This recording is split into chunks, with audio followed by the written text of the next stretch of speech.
ఇప్పటికే రాథోడ్ కోసం ఎదురు చూడబట్టి 30 మినిట్స్ అయిపోయింది. ఇక వెళ్దామా అని ఏదైనా అర్జెంట్ పని మీద ఉన్నప్పుడు రాథోడ్ ఫోన్ కూడా లిఫ్ట్ చేయడు. కాబట్టి మనమే వెళ్దాం అని పిల్లలందరూ మాట్లాడుకుంటూ ఉంటారు. ఎలా వెళ్దాం అని అంజు అంటే, నడుచుకుంటూ వెళ్దాము అని ఆకాష్ అంటాడు. వద్దు బుజ్జమ్మ నడవలేదు కాబట్టి మనమందరం ఆటోలో వెళ్దామని ఆనంద్ అంటాడు. పర్వాలేదన్నయ్య నేను నడవగలనని బుజ్జమ్మ చెప్పటంతో అలాగేనని నడుచుకుంటూ ఇంటికి వెళ్తారు. అరే! కారు ఇంటి ముందరే ఉందే, రాథోడ్ ఇంట్లోనే ఉన్నాడేమో వెళ్ళి చూద్దాం పదండి అని లోపలికి వచ్చి రాథోడ్, మిస్సమ్మ అని కేకలు పెడుతూ ఉంటారు.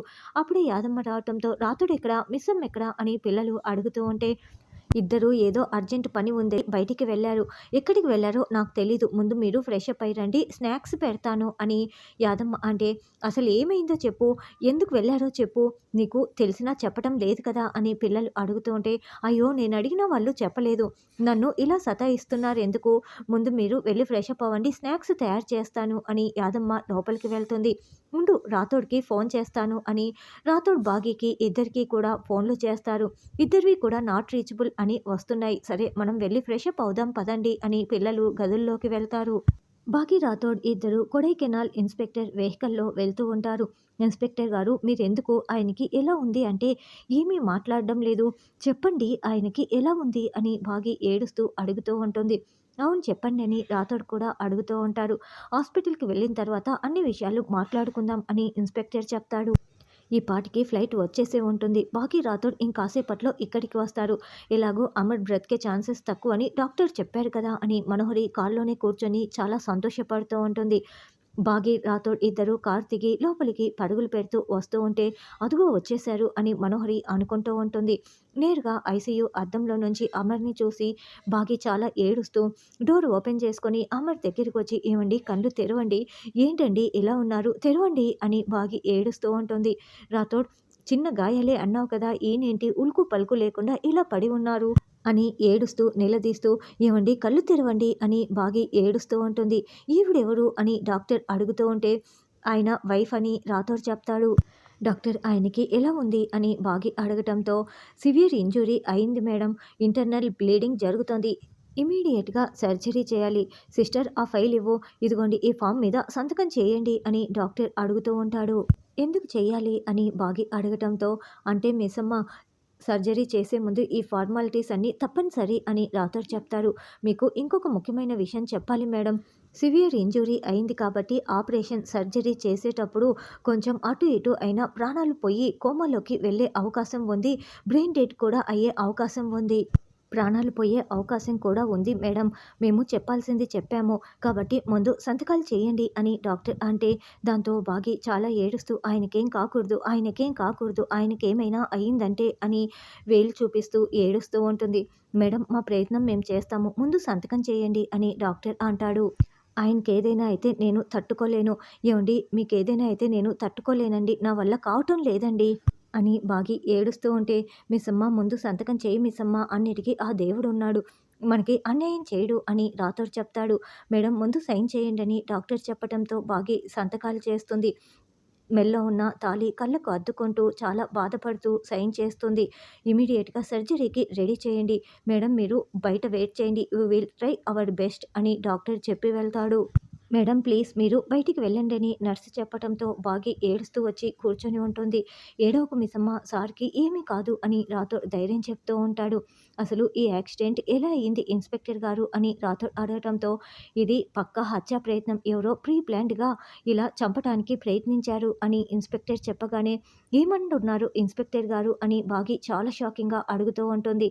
అసలు మా సారు వచ్చింది మా ఆరు మేడం సంవత్సరికానికి కదా అని రాథోడ్ అడుగుతూ ఉంటే అవును సార్, సార్ నాతో మాట్లాడారు, ఆరు మేడం గారి మరణ రహస్యం తెలుసుకోవాలని నన్ను డీటెయిల్స్ అడిగారు, నాకు తెలిసినవి నేను అన్ని నిజాలు చెప్పాను అని ఇన్స్పెక్టర్ చెప్తుంటే నిజాలా అంటే ఏం చెప్పారు అని రాథోడ్ అడుగుతూ ఉంటాడు. అరుంధతి గారి మరణం వెనుక ఆవిడ స్నేహితురాలు మనోహరి గారి హస్తం ఉందన్న విషయం చెప్పాను, అరుంధతి గారి మరణం వెనుక మనోహరి హస్తం ఉందన్న విషయం ఆ రోజు మీరు సార్తో చెప్పొద్దని చెప్పారు కదా మేడం, నేను ఆ విషయం కూడా చెప్పాను, తర్వాత సార్ కూడా ఎంక్వైరీ చేసుకున్నారు, ఆ తర్వాతే ఈ యాక్సిడెంట్ జరిగింది, మీకు ఎవరిపైనైనా అనుమానం ఉందా అని ఇన్స్పెక్టర్ అడుగుతూ ఉంటాడు. నాకు తెలిసి ఈ యాక్సిడెంట్ కూడా ఆ మనోహరియే చేసి ఉంటుంది అని ఇన్స్పెక్టర్ అంటుండ్రు. కాకపోతే ఎవిడెన్స్ లేదని చెప్పటంతో ఖచ్చితంగా ఈ మనోహరియే ఈ యాక్సిడెంట్‌ని సార్‌కి యాక్సిడెంట్ చేసి ఉంటుంది మిస్సమ్మ. ఖచ్చితంగా మనోహరి పనే. సార్‌ని చంపాలనుకుంది. ప్రతీకారం తీర్చుకుంది అని రాథోడ్ ఏడుస్తూ చెప్తూ ఉంటే గుప్తా గారు కూడా అక్కడే ఉండి ఇదంతా వింటూ ఉంటారు. నారదులు వారైతే పైలోకానికి వెళ్ళిపోయి ఉంటారు. సరిగ్గా అప్పుడే మనోహరి ఏమీ తెలియనట్లు అయ్యో అమర్ అమర్ అంటూ ఏడుస్తూ అక్కడికి వస్తుంది. అయ్యో అమర్, నీకు ఇలా అయిందేంటి అమర్, ఇలా అవుతుందని నేను అస్సలు అనుకోలేదు అమర్, నేను భరించలేకపోతున్నాను అమర్ అంటూ మనోహరి దొంగ ఏడుపులు ఏడుస్తూ ఉంటుంది. చేసిందంతా చేసి ఎలా దొంగేడుపులు ఏడుస్తుందో చూసావా మెస్సమ్మ అని రాథోడ్ అంటాడు. నీలాంటి నీచులకి ఆపద తలపెట్టాలనుకున్నది ఎవరు అమర్, అసలు వాళ్ళని అసలు వదిలిపెట్టకూడదు అని మనోహరి ఏడుస్తూ ఉంటే బాగి పిడికిళ్ళు బిగించి కొట్టటానికి వెళ్తూ ఉంటే ఆగు మిస్సమ్మ, సార్ ఎలాగో కోలుకుంటారు, అప్పుడు సారే ఆ మనోహరి సంగతి చూస్తాడు అని రాథోడ్ చేయి పట్టి ఆపి పడేస్తాడు. ఏంటి బాగి, అమర్‌కి ఇలా అవుతే నాకు ఒక్క మాట కూడా చెప్పకుండా వచ్చేశావు.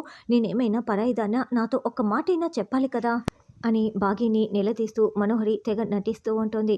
సార్‌కి ఇలా అయిందని మీకెవరు చెప్పారు అని రాథోడ్ అంటే యాదమ్మ చెప్పింది. చెప్పగానే పరుగులు పెడుతూ ఇలా వచ్చానని మనోహరి అంటుంది.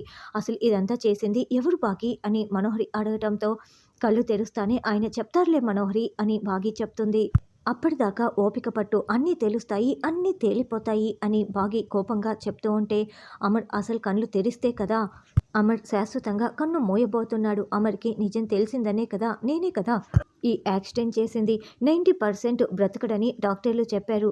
నీకు తెలుసో తెలీదో ఖచ్చితంగా అమర్ చచ్చిపోతాడు. ప్రాణాలతో అయితే ఉండడు కాక ఉండడు. నేనైతే సేఫ్ అని మనోహరి అనుకుంటూ ఉంటుంది. ఈ లోపలే సర్జరీ మొదలు కావటంతో ఎప్పుడెప్పుడు సర్జరీ అయిపోతుందా అని బాగి వాళ్ళు వెయిట్ చేస్తూ ఉంటారు. అక్కడే ఉన్న వినాయకుడి దగ్గరికి వెళ్ళి ఆయనకి ఏమీ కాకూడదు స్వామి, ఆయనకి ఏదైనా అయితే నేను ప్రాణాలతో ఉండను, నేను తట్టుకోలేను, ఆయనకి ఏమీ కాకుండా చూసే బాధ్యత నీదేనంటూ వేడుకుంటూ ఉంటుంది.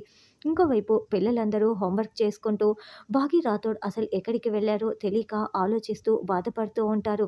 అసలు ఏమై ఉంటుందా అని బాధపడుతూ హోంవర్క్లు చేసుకుంటూ ఉంటారు. ఇంకోవైపు గుప్తా గారు, నారద మహర్షి వారేమో ఇక్కడి నుంచి వెళ్ళిపోయారు. మా ప్రభువుల దగ్గర నుంచి నాకు ఎలాంటి సందేశము రాలేదు. ఈ అమరేంద్రుడు ప్రాణాలతో ఉంటాడు కదా, బాగి బాలికకి ఎలాంటి అన్యాయము జరగదు కదా, అమరేంద్రుడు ప్రాణాలతో కోలుకోవాలి అని గుప్తా గారు కూడా అనుకుంటూ ఉంటారు. అయినా అంతా విధి రాతయే కదా, మా చేతుల్లో ఏముంది అని గుప్తా గారు అనుకుంటూ అక్కడక్కడే తిరుగుతూ బాగి వాళ్ళని గమనించుకుంటూ ఉంటారు. నో, అమర్ ఎట్టి పరిస్థితుల్లోనూ ప్రాణాలతో ఉండకూడదు అని మనోహరి అనుకుంటూ ఉంటే మా సార్ కోలుకోవాలి, కళ్ళు తెరవాలి, కళ్ళు తెరిచిన తర్వాత ఈ మనోహరి అంతు చూడాలి, ఎందుకంటే మనోహరియే మొత్తం చేసిందని మా సార్‌కి నిజం తెలిసిపోయింది కదా అని రాథోడ్ అనుకుంటూ ఉంటాడు. అమర్ కోమాలోకి వెళ్తాడా లేక గతం మర్చిపోతాడా, ఏ మలుపు తిప్పనున్నారు అన్నది రానున్న ఎపిసోడ్‌లో తెలుసుకుందాం.